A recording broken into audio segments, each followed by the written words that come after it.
you see on YouTube, a lot of that type of stuff is going to be protected because it's not going to qualify as defamation. And here's the point I think is important. Defamation never includes what we might call bad science itself, right? Publishing bad, misleading science. And my pathetic layperson's characterization of this is that what is bad science? It would be publishing untrue or misleading statements about the world in general, about observable phenomenon, about the state of the data. All that stuff will never be the basis of defamation. Will never do anything about that for the most part, because it's not about an individual, it's about the world.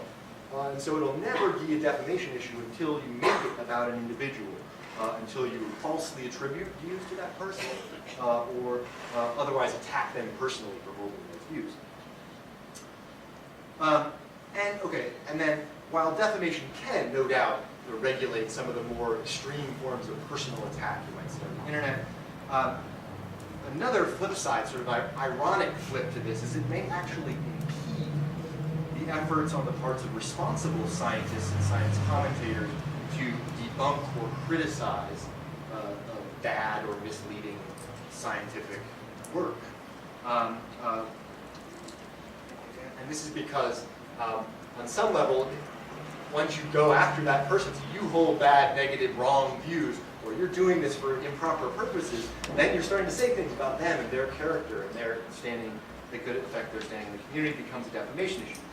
For instance, in 2007, a Korean fertility researcher sued a UC Irvine professor for defamation in a California court for criticizing, the professor was criticizing the researcher's paper on the effect of prayer on in vitro fertilization. So this Irvine professor had all sorts of negative things to say about this study, and as well as there were some allegations of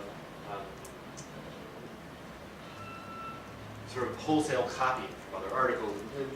In any case, defamation suit ensues. It gets dismissed ultimately, but the appeals process was only concluded this year. So we're talking about 3.5 years, or 3 years of litigation over statements that were published in a scholarly article published online. Another non-US example that's getting a lot of attention these days, Simon Singh, who's a British science journalist.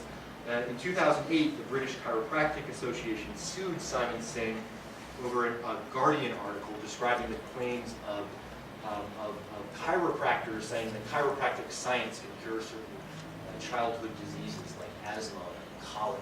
And Simon Singh said that those were bogus claims and that there was not a jot of evidence for them. And the English libel system is notoriously plaintiff-friendly, and he's been tied up in the English libel court system for a couple of years. Just last month, I think, finally got the suit dismissed, but years of his time, thousands and thousands of pounds worth of lawyers' fees and tons of Mr. Singh's time.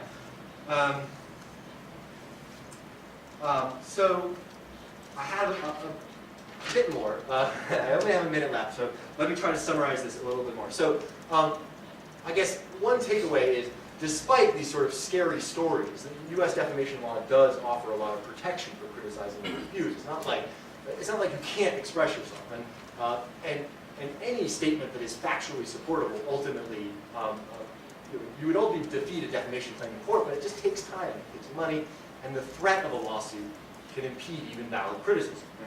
Right? And then you add on top of that, you've got to think about outside the U.S., where it's not always as pretty as it is in the U.S., England being a great example. Another horror story from France, if we have time in the questions I could tell you about.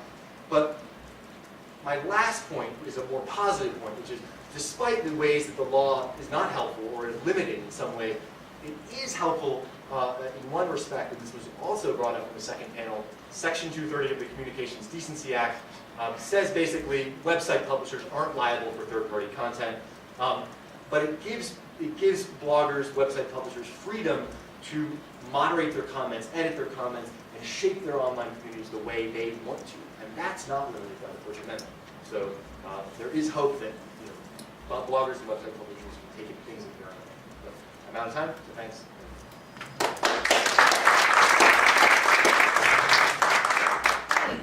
Next we'll hear from Cristine Russell. She's an award-winning journalist who's written about science, health, and the environment for more than 3 decades. She's a senior fellow at Harvard's Belfer Center for Science and International Affairs, and the president of the Council for the Advancement of Science Writing, a group of journalists and scientists dedicated to improving science news coverage for the public. She is a contributing editor for the Columbia Journalism Review and a correspondent for the Atlantic.com. Russell is a former national science reporter for the Washington Post and a past president of the National Association of Science Writers. She was a spring 2006 fellow at the Shorenstein Center on the Press, Politics, and Public Policy. Yeah, I'm delighted to be here, and at this stage in the day, I have resorted to my usual approach of a few cartoons under the power of will you be bringing a PowerPoint. I've brought a few selected cartoons from Slate.com, partly under the view that if there is not a cartoon about something, it must not be important. And in terms of technology, if you look at science and technology, not surprisingly, there are 1 gazillion cartoons on the iPad, and there's an awful lot of this kind of sinking ship mentality. So in terms of my own career, I am definitely headed for the lifeboat after starting out in what used to be called old media and what is now hopefully being called multimedia. And so I am a blogger of sorts, a journalism reported blogger, and a tweeter and a few other new media things. Part of the question is, I think the print media, and particularly the mainstream media, newspapers, are really, really playing catch up. And part of the problem is we are behind. I think there was a reluctance to jump into the online world and to make sense of it. And so I think that the print media, traditional media, are outgunned in many areas. And as my panelist to the right has said, I'm a strong believer in the First Amendment, and so I don't think we're going to seek relief, if we think there needs to be relief to improve the discourse, from the law. I think the First Amendment definitely gives everyone in this room and everyone in the blogosphere the right to be expressing their opinions. That said, one of the problems is there is not a set of accepted norms, and this is supposed to be, I was told by Chris and Sheila, the fix it.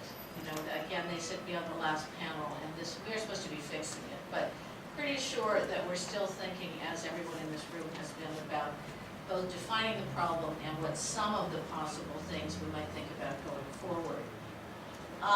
As I was looking at the definitions from some of these media bloggers, I am struck by this kind of mix of who bloggers are. There's this vigorous, don't tread on me, independent strain.